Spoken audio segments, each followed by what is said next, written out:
Messi. Surging forward with real menace here. Brilliant from Messi. Oh, what a goal that is!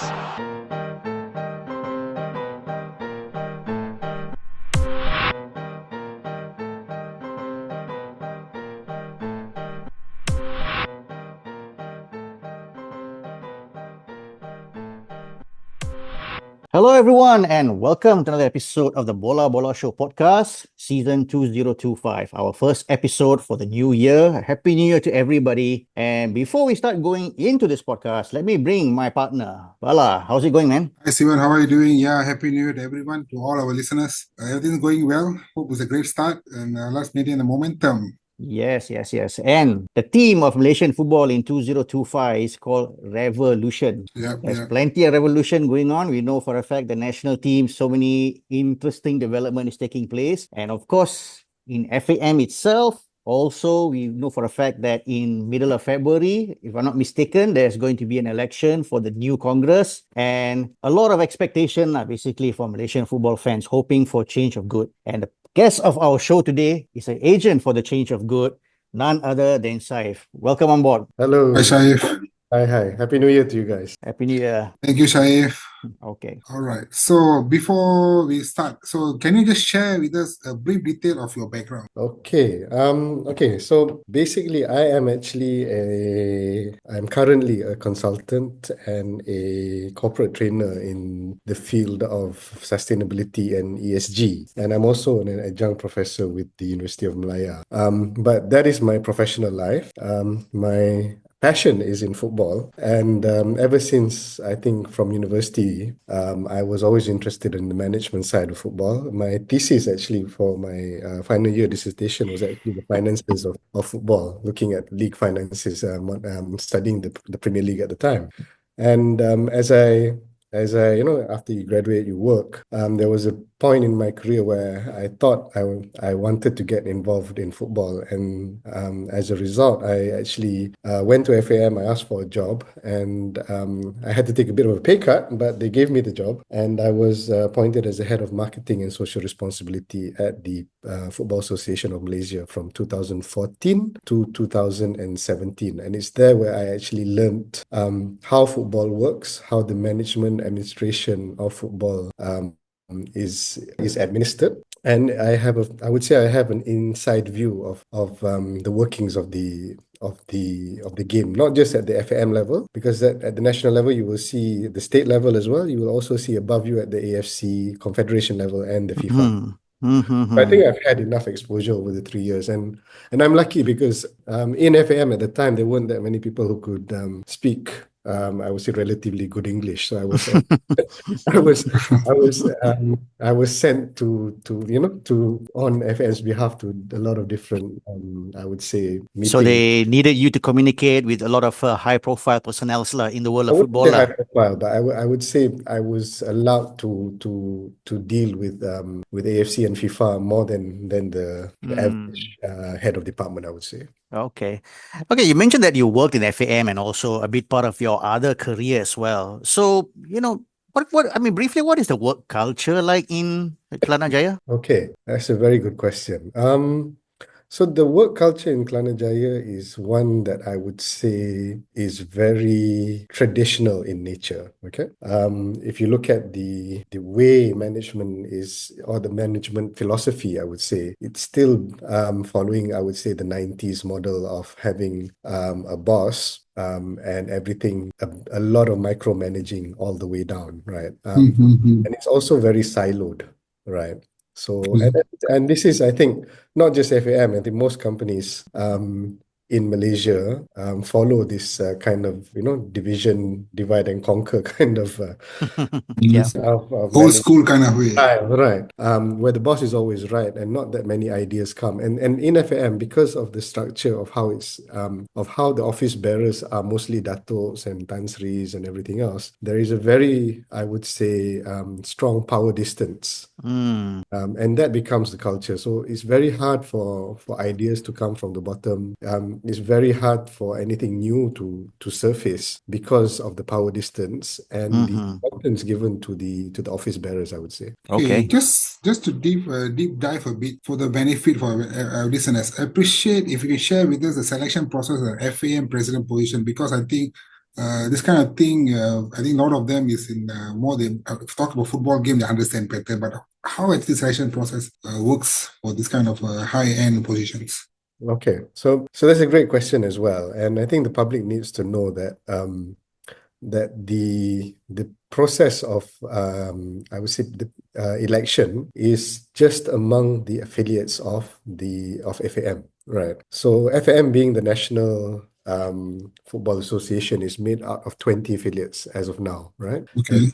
These are the 14 states, including KL. And then you have the Persatuan Bola Sepak Melayu Malaysia, China Malaysia, and India Malaysia. So that's 14 plus 3 becomes 17. Then you have ATM, Persatuan Bola Sepak Angkatan Tentera, Persatuan Bola Sepak Polis Diraja Malaysia. And then the last one is Persatuan Bola Sepak Jurulatih Malaysia. So that completes the 20 affiliates that make up FAM. Okay, so in terms of the election, how the election is run is governed by the statutes, and the statutes have been updated from I would say time to time by the current executive council. We call it the EXCO, but this executive council of 18 people. Okay, so the 18 people in the executive council.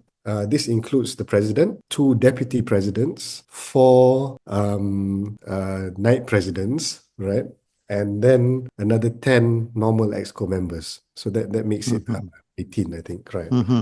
So these 18 don't have to be from the affiliates, but they are supposed to represent the whole family of Malaysian football. Right? So the election is to appoint these 18 members, right? Okay. And the process is that there's a 2-part process. One is the nomination, and secondly, the actual election, right? So now we are still at the nomination phase. The nomination closes on the 16th, which is 3 days from today, right? Okay. And unfortunately, I would say the democracy in terms of nomination has been changed or amended in 2021 by the current leaders of FAM, where previously you only needed 1 nomination to run as a presidential candidate. But that has been amended, and as of now, you need 6 nominations. Okay, Oh, 6 okay. nominations. Wow, that's like 1/3 of the That's right. number of people. Okay. So That means 6 previously all the while only one, and now previously there's only 1. That's right. So Wow. I need to check back, but this is as far as I know. And I've been checking back with some more learned people, right? So 6 nominations out of 20 for you to qualify as a presidential candidate, which means that in this race there can only be 3 runners. Think about it, right? Maximum of 3 runners. Yep. So that's for the president. For the deputy president, you need 5 nominations. For the night president, you need 4, and for a normal EXCO member, you need 2. Okay. So as of now, what people are trying to do is running around these 20 affiliates and trying to get enough nominations to run for the positions that they aspire to contest for. So it's quite a closed loop system if you think about it. Right? And this is why I would say control is kept between them, even though my argument now is that the Malaysian football fraternity has to grow to a larger stakeholder pool, including fans, including the taxpayer now, because a lot of taxpayer money is going into FAM. And other stakeholders, I think. So anyway, so coming back to the process, you have to get these nominations, submit them before the 16th. Every affiliate will submit, and then I think maybe a few days after that, FAM or the Jawatan Kuasa Pemilihan, there's actually a body that is supposedly independent. There's a lot of question marks on that now, actually, that will announce all the candidates that have been nominated. And then from there, you have a month until the 15th of February, where the Congress comes, and all these 20 members will have 1 vote each and vote for the 18 people in the executive council. So that's basically the flow. Okay. Quite an interesting process, and I can assume Yes. the challenge that you're facing. So now that you understand the whole process, how does it works? But I mean, at one point, did you decided like you wanted to put your name as a potential candidate for the main job in FAM? Okay. So I think we have to look back at the history of FM presidents, right? Mm-hmm. And if we go back, since I think the first president, which was I think Abdul Rahman, I think I'm not mistaken, everybody else since then has been royal or krabat, right? Yeah. All the way until the current president, who is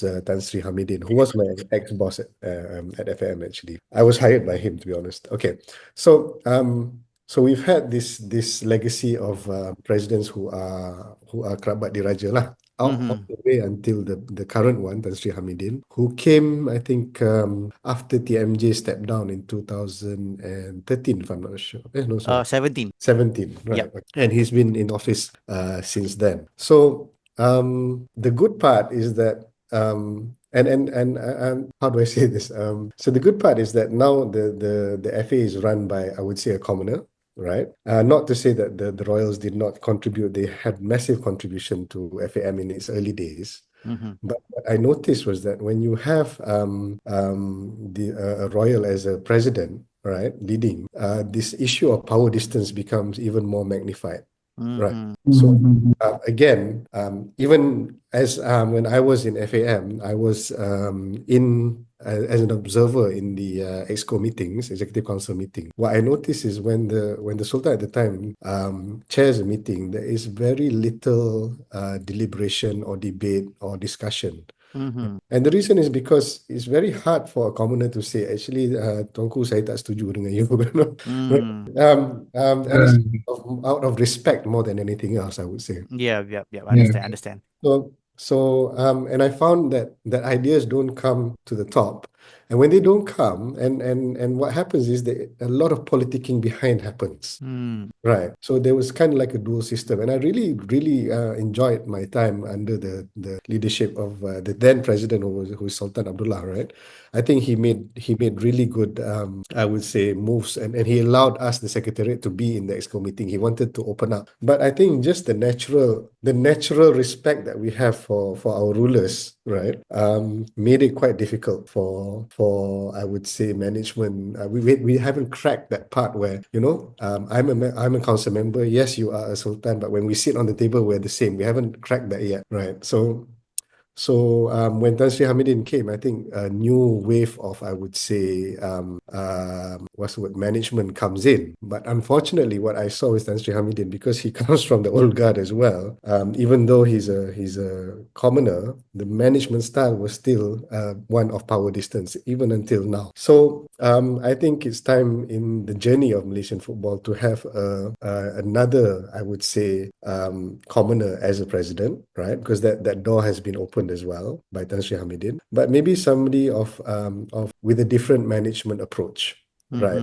That is more collaborative in nature, one that's more ideas based, one that doesn't look at power distance, one that is more inclusive of all the larger stakeholders. More business savvy, I would suppose. More business savvy, less political in nature, right? And about getting the job done, and one which has a long-term vision. Because what I always tell people is that Malaysia or any country, basically every country wants to get to the World Cup, right? There are 211 countries in FIFA, if I'm not mistaken, right? And all want to go in the World Cup. So if we are not moving, others are, right? We'll be left behind.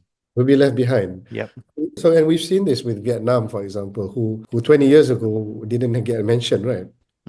True. But now, you saw the final the other day. They are, I would say, 2 or 3 levels above us.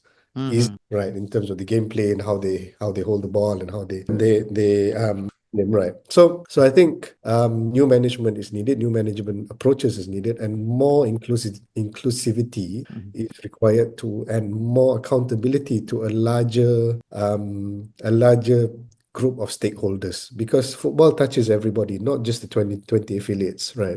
Yep. It touches you and me. I mean, we have all these podcasts around football. It's the game of the people, basically. It's the game of the people, exactly. Yeah.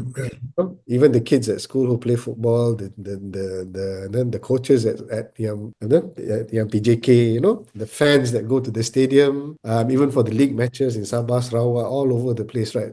Everybody has a stake in this. So I think this idea of accountability has to be expanded beyond what is current, right? Okay. Okay. Now that you put your name in the hat, maybe this is the time that whereby our listeners would like to know the manifesto behind your decision, and of course, what was the inspiration and exactly what are the changes that you would like to make with regards to how current FAM is run. Okay, so the inspiration is actually I've explained to you the process of how you get nominated to win. So realistically, coming into this, it is a very, very, very very unlikely and very unrealistic that I would get nominations or even be in a position to contest. Right? And I knew this from the start. But what I thought was required is that the conversation around Malaysian football has to be made public, has to be taken to the larger stakeholder. More transparency. More transparency, that's right. And I thought if I step up and I say, okay, let me become president, I'm a good candidate, I have the experience and this is my vision. What I wanted was that the conversations around the election, the conversations around what is good for Malaysian football would become a public conversation, right? And discussed in larger forum. Because what I saw was, even now, I am the only person who is talking about what needs to be done with a manifesto, and all the other people have not put anything forward. I mean, they're just saying, okay, this is my name, I am Dato' sekian sekian sekian, and I want to be an office bearer. Right. That maturity is not there yet. And my inspiration is to try and bring this conversation to the public, right? So that we are more mature in the way that we manage or we address football, right? It's not just a closed loop system of the 20 affiliates and these who will nominate these 18 office bearers, right? So that's the inspiration to bring the conversation, right, forward. And in doing so, if I do get nominated, and it actually went, I would say, the response was actually quite surprising to me. A lot of people came in support, and I think it's because I've been on the inside, so I'm not a total outsider. I do know some of the affiliate members. Right.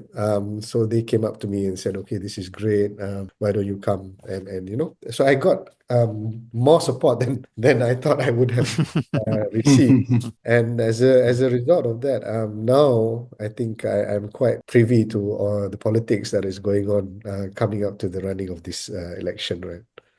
I think you're definitely a dark horse candidate. Oh, definitely. So I think so. Based on that input, what valuable input would you like to bring to the table for the FAM election? At least to give a fight, at least to get nominated for the first phase of the FAM presidency. So I think, like I said, I think the first thing that needs to happen in FAM is to be more open, right? And to again realize that you are accountable to a larger group of stakeholders. Now, one of the open is in two dimensions, right? First, if you see FAM now, the mindset of FAM is one of control. Okay, so FAM tries to control everything. Right.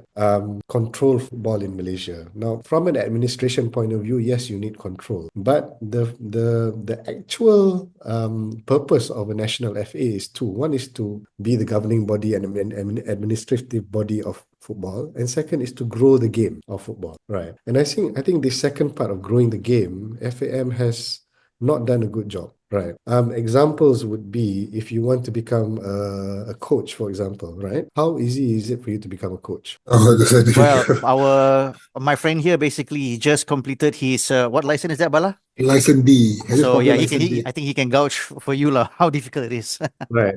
So again, how difficult? It's not. We want more coaches. So for me, the cikgu sekolah PJ pun should be a coach, right? And that coaching, I would say, batch doesn't have to come from FM. FM can appoint universities or other associations or whatever to do this. So there's a closed loop system of control here. An example: if you run a league, right, a junior league, do you get FAM sanction? No. Right. Do you get state sanction? Maybe, depending on the state. Right. So what I've seen over the years is that FM is trying to control everything, right? And it is one of and even in the management of the Super League, for example, we every year we have this problem of unpaid salaries, right? Yep.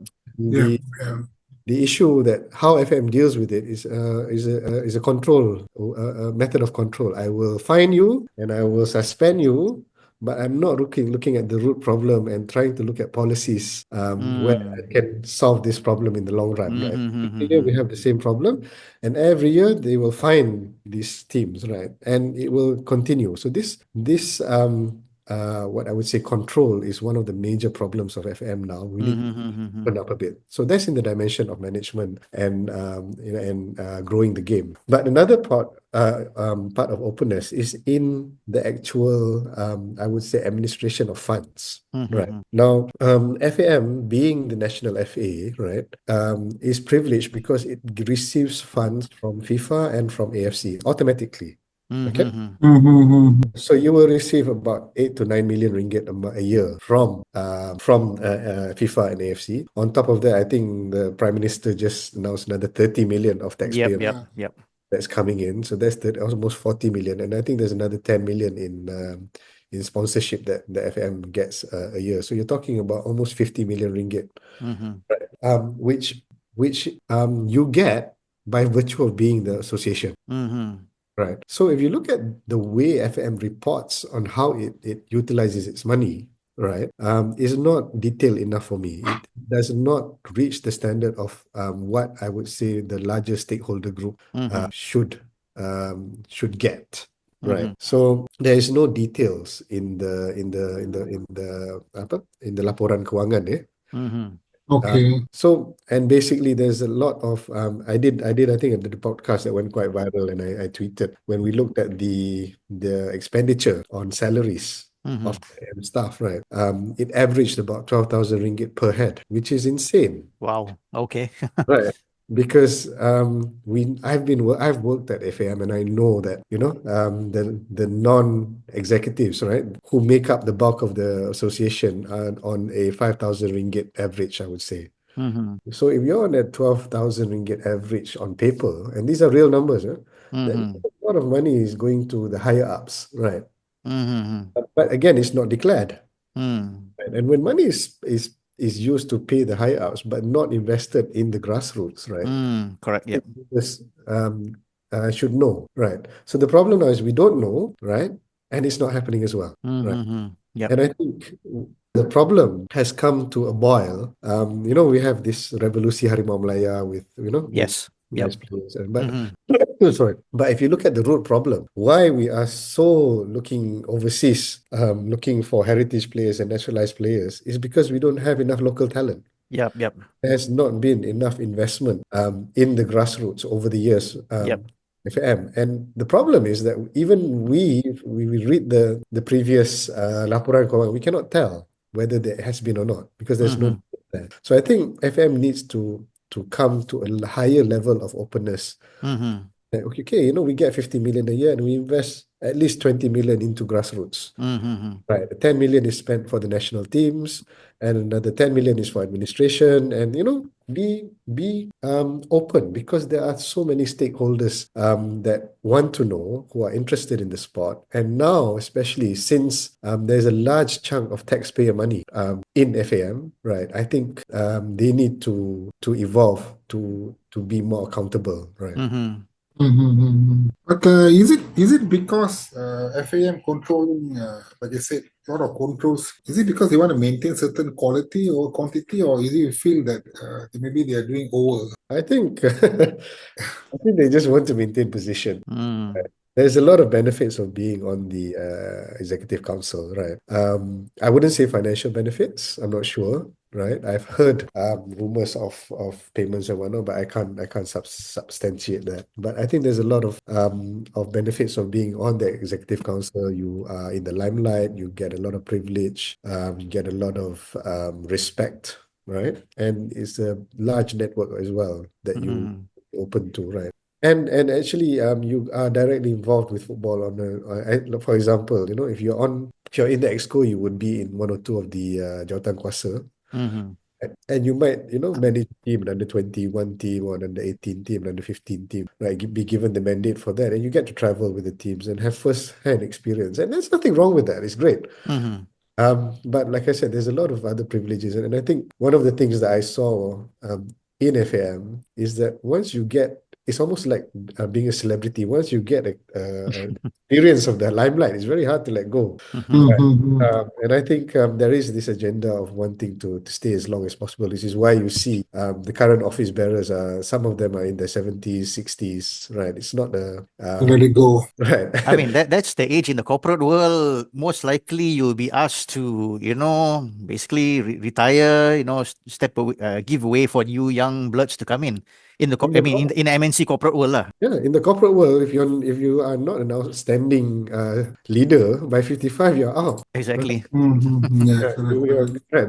Unless you're like some super CEO, right? Very rare. But in the corporate world, you hit your time. It's okay, bro. Go back home and and Enjoy retirement lah. Main retirement. dengan anak cucu lah. Betul, betul. But So I think it's not just an FM problem. It could be the way that again it is power distance. I think in Malaysia we have greater respect for elders than other countries, right? So cannot kind of jump the queue. So right, when it comes to leadership, and we've seen people who wanted to jump the queue. What happens to them in Malaysian politics as well, right? So I mean, I don't think okay, even when you say politics also, it's not the issue here because just to give you example lah, I mean, in Indonesia, Erick Thohir, I mean, he's a politician himself, but the result that he's bringing in terms of, especially with regards to the national team, is there to be seen. yes, So I suppose what we are looking at is people that can bring results, some valuable. I mean, basically, there's some input in terms of improving football, because for a person like as old as I am, we have not seen changes that have taken Malaysian football to the next level since the mid-90s. So yes, that's the reason why when I heard your name being thrown into the hat and all that, and you're being a dark horse, I said to myself, we got to hear what you have to say from your own perspective lah. absolutely. So what was the last thing that Malaysia has won? In terms of regional, it's I mean, you talk about senior team, the regional is Senior AFF lah, 2010, 14 years ago. And what else have we won ever since that? I mean, if I would say for national team at senior level, we have never won anything. That's right. And bear in mind, just to bear in mind, the previous title came before that was like 21 years, 89 SEA Games. That's so right. we are almost more than halfway already achieving that drought again, Yeah, besides badminton, I think nothing else was a world-class standard kind of tournament, right? Yeah. So I think we are further away from the truth, actually. Yes. So if you think about it, we have no major achievement as a footballing country, right? Yeah. We also kind of romanticize about the days when we were in the Olympics and whatnot. But that, in my view, is because we started early. We started Interesting. earlier than most countries. That's why the AFC headquarters is in KL. Okay, yeah, that makes sense. When other people weren't playing football, we already were. Right. The Malaysia Cup, Piala Malaysia, is one of the oldest tournaments in the region. And I'm not mistaken, maybe in the world also. Right? Yep. So we kind of stagnated over time We never really improved. Yeah. Yes, we stagnated, and then I wrote an article about it, and then we kind of equate economic progress with football progress. So and that's why when we look at Laos and Cambodia and Vietnam, not now, but maybe 10 years ago, right? You guys are poor countries. Look at us. We have KLCC, we have KL, we have all this, right? They can't beat us. So we've wrongly equated economic development with football development, which isn't right, actually. And this can be seen now, Cambodia I think all Southeast Asian countries can give us a game now. Even Timor-Leste give us a game. Yep. Yeah. So I think the reality now is that we need to understand that for long-term success, we really need to look back into the fundamentals of our football. And really go back to grassroots and strengthen the grassroots. And in my manifesto, I mentioned that the naturalization, the heritage players is a short to medium term. Exactly. Yeah. I would say measure, right, to try and get you to I would say immediate success. Yep. This is what we want, right? But we can't be naturalizing players. For me, what is the price of our citizenship? We do this, right? There's so many other people who contribute to the country, and also the connection between the locals, people, your everyday life people with the national team needs to be there. So if most of our players are those born overseas, grew up overseas, you kind of feel that a bit of detachment can happen over time. That's my take lah. Absolutely. And just because you were mentioning Indonesia, right? So Indonesia is a country of 300 million people. We are 30 million people. Okay. And we can't, it's not apple to apple. Yep. Indonesia, in terms of I would say their culture is much more open to intermarriages than our culture. Mm-hmm. Right. So that's why if you go to Holland, and then they were colonized by the Dutch, right? You will find a lot of heritage players because they were more open. Mm-hmm. Right. Malaysians, particularly the Malays, you look back towards pre-Merdeka times, right? The marriage was not a thing. More, I would say, in Sabah and Sarawak, which is why you see a lot of heritage players coming from Sabah and Sarawak heritage. Yep. They, Yep. they intermarried more than the people in the peninsula, right? So we don't have same, I would say, historical makeup, right? So looking for heritage players, I think is more challenging for us than it is for Indonesia, right? Mm-hmm. Yeah. True. So, True. so I think the long-term answer for us is to really look back at our development, our local pyramid here. And I think something that hasn't been mentioned is there's nothing wrong. We have a large expat community here. Mm-hmm. Yep. So players or people of not Malaysian origin who reside in Malaysia Mm-hmm. come through our system can become players. Yep. Not necessarily, and they have to be Malay or Chinese or Indian. Mm-hmm. All the international schools, if that is what we're looking for, right? Yep. So they can come through our system if our system was good, right, and Yep. become Malaysian players, right? So I think the focus that needs a long-term focus is to really go back to the grassroots and make sure that there's opportunity at all levels and that kids are playing football so that we can produce good players and take us forward in the future. Mm-hmm. Earlier, you did mention about our league, whereby it's been a annual problem, lah. Basically, every now and then, team salary issues and all that. If in your capacity today as a president of FAM, I mean, what would be the ideal solution to our football league in terms of creating a very conducive and healthy environment football league? Okay, so the question comes down to the cost of participation. Okay, and the problem now is that the cost of participation for a team in the Super League is too high for it to be sustainable, Mm-hmm. right? And like I Is said, there any figure you can just roughly can I give? think minimum now you need about, I mean, given current salaries, right? You need about 15 million at minimum. I think the smaller clubs, that's what they run on, right? I think the two larger clubs are in the I would Per say bracket, I guess. different leagues, put it that way, right? Mm-hmm. And so if the three of us, let's say Sivan and Bala, right? Mm-hmm. Hey bros, let's start up a team, right?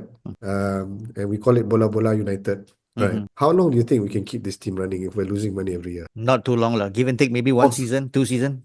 1, 2 seasons, maybe we can get a few sponsors in and whatnot, Yep. but we'll need to find some billionaire, right? Yeah, Yeah, I guess both of you probably are you billionaires, no, right? So we have to we have to find some billionaire to bankroll us, right? yeah, Mm-hmm. correct. And even if that happens, right? How long is that person willing to bear a loss? Yeah, Mm-hmm. 2 years, for the small 3 years, amount. 5 years, right? Without much success. Mm-hmm. So the cost of participation is too high. And this is what I mean, coming back to my issue of control. FAM has never looked to solve this.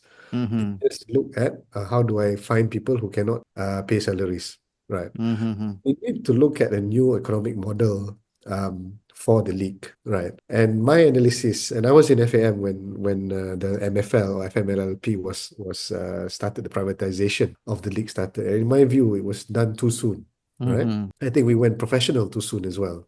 Mm-hmm. The salaries of players I think is inflated too high. And I can give you examples. For example, if you take a top Super League player, right, who is earning a good salary and put him into the J League, for example, right? Mm-hmm. And we've seen this before. Players go into J2, Malaysian players go into J2, Mm-hmm. cannot get a game, Mm-hmm. right? But their salary is of a J1 player. Okay. Right. So we Yeah, are overpaying for the Mm. quality that we have. Okay. You understand? No? We're Yep. yeah, overpaying. I understand. Okay. And the funny thing about football is the supply of players is higher than the demand. Mm-hmm. So if you go to Africa, right, a player in Africa would come to Malaysia and for 3,000 US or 2,000 Yeah, US, a good Mm-hmm. player, one that is comparable with the standard of what we have here. right? But we pay them 10, 20,000 US for some reason. I don't know why, right? So when you have a market, and I'm an economist by training, actually, this is why I can speak this way. Okay. When you have a market where the supply is high, but why are you overpaying, right? Why are you overpaying? Because one or two teams can overpay. What about the rest? Or, Yep. or is it because the quality, or is it because it's spoiled by the market, by the top teams, if I may say? So yeah, so I mean, but this happens as well in other leagues. If the teams who can afford, they afford lah. The others don't. If you can't pay that kind of money, there's ample supply out there. You just have to look for it. It's not like, there's even at our level, there's ample supply of players, right? And now, given that you have 9 foreign players can be registered, right? You can look all over the world for players who can come into the league. Or the other option is to develop your own players. Yep. Right. So again, I think FAM has not looked at the economic model. The cost of participation is too high, right? And I mean, we've heard. I think the new CEO has talked about salary caps, right? But I think what needs to happen is, if I were the president, I would do a real study on how to create a sustainable economic model for the league, right? That is competitive, has good quality players, but is not overpaying on talent, so that more and more teams, the three of us could actually put a team together and compete without losing money, So so this is, I think, where FAM, the current FAM, are not thinking about this. They are more on the control side. And it's more administration, day-to-day administration, rather than policy and looking towards sustainability and so on and so forth, right? And that's, I think, the Malaysian football fan is shortchanged because the level of leadership doesn't talk about this. Okay. Very good there. So, Saif, I mean, let's just put it this way, lah. If today you are the president of FAM, and we know for a fact that Malaysian football fans are very demanding, very hungry, what will be your words to them? I would say patience. Right. I think, like I said, we have to really, what's the word? Ukur baju sendiri. Yes. Right. And really look at what have we achieved, right? As a footballing nation, very little, to be honest, right? We have one Suzuki Cup to our name, right? We have, I think, 3 players playing abroad, 3 only, I think, right? Lokman, I think another guy in Japan. So we're not exporting our own players out, right? We have a league that has not enough teams, right? And more teams pulling out. Yep. We had a Premier League that is not around anymore, a second league, right? We have an amateur league, the A1, that recently there was 6 teams that disappeared apparently, right? And we have a grassroots system that doesn't work, right? Except unless you are put into the NFDP. But the NFDP only caters for maybe, I don't know, Elite. 300 to 500 kids a year. Yep. From the 9 million population of children or youngsters that we have. So we really need to take stock, right? And look at our position as a footballing nation, right? And really, okay, what is needed to move forward, right? And yes, we can try to naturalize, and we can look at scour the earth for heritage players, right? As a short-term measure, but to be a proper footballing nation, you have to have your own grassroots system and a strong league and a strong pyramid to move forward. And that's what you see in Vietnam. I think they did a fantastic job in building their grassroots, right? And you see the fruits of that now. So if I were president, I would say a lot of patience is required. A lot of collaboration is required as well between different parties. So I think another problem with FAM, this control part. I'll give you an example with NFDP, right? So, and FM talks to NFDP, but the conversation is we should run NFDP, not you. Again, it's a control issue, right? It doesn't matter who runs NFDP. Matters is that it works. Yep, true. Right? Why they want to run it is because if we run it, the budget comes to us. Yep. Right. So, and the ironic thing is that football is a team sport. FAM, as it is now, doesn't know how to play as a team. Mm. Right. So it runs on its own. It doesn't work well with, I mean, you will see gaduh dengan Kementerian Pelajaran, have issues with NFDP, doesn't work well with KPT, doesn't work well. I mean, maybe now with KBS, but more on the political area. But do we see actual collaboration between KBS and FAM in terms of the grassroots? No, we don't. Mm. Right. So that openness and that this new management approach needs to come in, and a lot of patience is required. Right. If I were to come in, I think 4 years, one term is 4 years, right, would be just on trying to get the fundamentals in place. Mm-hmm. Yep. Right. So that we can move forward. And I'll give you an example. My son, who plays for his school team in the MSSD, right? MSS is sekolah, right? MSSS. Okay. School team, captain of the school, not captain, school team player, right? He played 3 games last year. Okay. For the whole of 2024, only 3 games. 2004. That's right. 3 games in the Okay. Cardinal, right? And the third game is because they won the first 2 games. If they didn't win the 2 games, they would have played two games, and that's it. Right. I mean, And that's not enough. and he is in a school, right? In the urban area, right? One of the better schools in the urban area, and this is all the football that is allocated to him by the system, right? So I had to put him into academy and whatnot. And you have to pay money for that, but not everybody has these means, right? Yep. And that's one problem. The second problem is that talent is usually outside of the cities, right? If you look at the history of great footballers, right, they come from less privileged backgrounds. Yes. Yeah. A lot more work has to be done in the States, in Kelantan, in Terengganu, in Perak, in Pahang, in Sabah Sabah. Sarawak, yeah.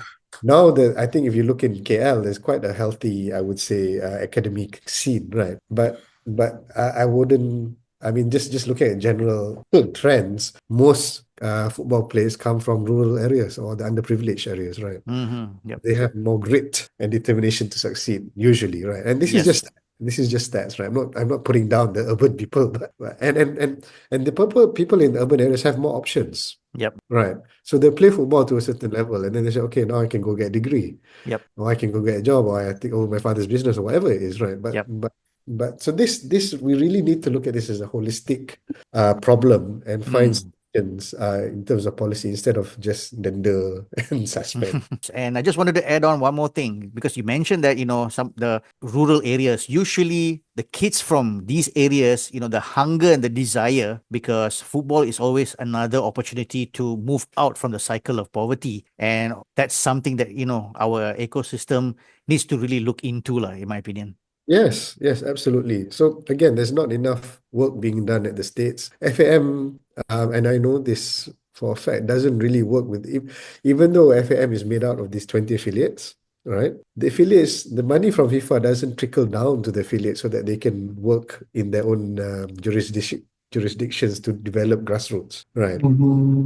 So this is another problem as well. So again, and if you look at the I think the 2023 financial report, I could be wrong, 23 or 22. I was looking at it, and just to give you an idea, the grants from FAM given to the states, the affiliates, the 20 affiliates, totaled about 300,000 ringgit. Okay. So 300,000 you divide by 20, you get what, about 15,000 ringgit. Right? But the salary bill of FAM was 9 million. So the ratios don't really work out here, right? And this is Definitely. we need more transparency, right? So again, I think major change is needed. I'm not sure it will come this time around. It looks like the control is still there from the current people. I think change will only happen if people start to understand that the stakeholders of Malaysian football is everybody. If the fans and people like you and me, we have to start to voice out our opinions more vocally and say that, we demand change here, and you guys can't be this little cartel in Kelana Jaya and control everything, right? So I think that needs to be broken if Malaysian football has a fighting chance in the future. Okay. All right, Bala, any last word from yourself? Maybe any last question? I think a great insight from Sayf, but I just also wondering, the way I think the structure needs support for the Malaysian football ecosystem is basically one on the grassroots. Another one, I believe, is the scouting system, right? So that's the gap between the bridge. So people are not looking towards the upward so people are not looking towards the groundwork compared to the upward. So patient is how are we going to be how long or how are we going to get the patience if this is the gap we are ready to deal with. Have you ever met a Malaysian scout? Not really, to be honest. Maybe you should find one and try to interview. I haven't met one yet, to be honest. Right? A proper scout, Yeah, I can correct, say, correct, okay, I'm going to correct. put you into this team, or I'm going to help you. I've seen agents, yes, but not scouts. Mhm. Right. That's just a measure of Ah, how how far back we are, right? Bala. yeah. And like I said, it needs a total overhaul, a total new way of thinking. A leadership team, the EXCO, this executive council that sees this, right, and understands that this is a long-term project, right, and needs to invest a lot of money on the ground, right, needs to work with all the other stakeholders. It's a big, big job, actually, right? If I just want to further just be more deeper, just say a lot of proven countries, right, in terms of footballing nation. We just go there, maybe game bar, or maybe see how the way they work, how the system they did, and then maybe we adopt We can. certain way, or is it a cultural thing, or is it because we believe that our system is still the perfect? So No, I no, don't no. want to grow further. I mean, you can go to different countries and see what works for them, right? If you go to South America, so I've had a bit of exposure, right? If you go to South America, you'll see that street soccer is the basis of everything, right? Hmm. If you go to Ghana, or Africa, which I've had a bit of exposure to as well, right? The grassroots movement is crazy, you know, the amount Mhm. of competitive games that people play. And I would say this, the common denominator in any great footballing nation is a strong grassroots, Yep. okay? Yep. You will not find, right, a country that does well on the world stage that doesn't have a good grassroots set up with thousands and thousands or 10, 20, 30, or hundreds of thousands of people playing regularly. That Yep. is common for all, I would say, successful Yep. footballing nations, right? Yeah, and proven also as well. And proven, right? Yeah. So until I mean, and you can look at all the other countries, but I think that's common to all. Mhm. Right. I mean, we talk about countries like Iceland and you know who made it to the World Cup. I don't know, population less than 1 million or something like that. But you look at the grassroots scene, it must be popping. Yep. There must be a lot of Mhm. things happening there. You go to Uruguay, population of about 2 million only. Yeah, Right. and where they are. And where they are and where they have been. They were in the first World Cup and maintained all the way until now. They've never stagnated. Right. So Yeah, why? Because look at the amount of football that happens, right, on the ground. The problem now is that, I mean, if you guys have kids, I have to send my son to play football now, right? You cannot just go out yeah, and correct. play, right? I have to pay for him to play. Yeah. So, and okay lah, I mean if you're more privileged than others, you can afford that. But again, you know, there's something not right here. So Yep. so the amount of games, the amount of leagues, the amount of minutes played, the amount of coaches, the amount of, you know, everything on the grassroots is nowhere near enough of what we need to start producing a quality pool of players that can produce a quality league which is sustainable, that can become a pool of quality players for the national team. It has to be bottom up, not top down, right? And the I problem agree. I would say it is a top-down approach. Okay. All right, Saif, any last words from yourself? So so thank you for the platform. Our pleasure. I Our think pleasure.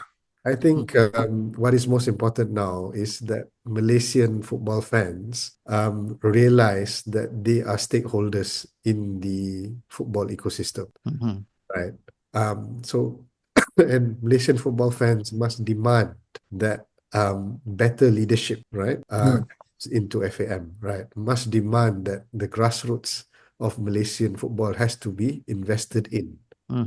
So this 30 million that the Prime Minister is giving, you know, take 10, 15, half of it, put it in grassroots, right? Run, you know, every state should run at least 10 underage leagues with this money or something like that, right? The money in the grassroots. And I think if we demand this, right, I think there will be movement, right? There will be movement. But if we just, you know, become what we call couch potatoes and criticize from the side. But for example, when this election comes along, I don't think much will change. We just say, okay, it's the same old, same old. We don't demand change. I think the unfortunate reality is that, you know, we might be having this podcast 4 years' time, and I'm saying the same thing Over and over yeah, and over and again. over again, right? So I think just my call out to fans now, and especially now because of social media, there is a voice for fans, right? Yep. To really put it out there and demand better from the leaders that we have, right? Totally agree with you. Totally agree with you. Okay. So with that said, Bala, any last word from yourself, Bala? I really appreciate Saif for his time and really valuable insight. Mhm. Thank you for the time, man. Okay. Thank you so much, Saif. Thank you so much for all your valuable input. All So with right. that, folks, that will be the end of our podcast for this episode. Goodbye for now, and we'll see you guys next time.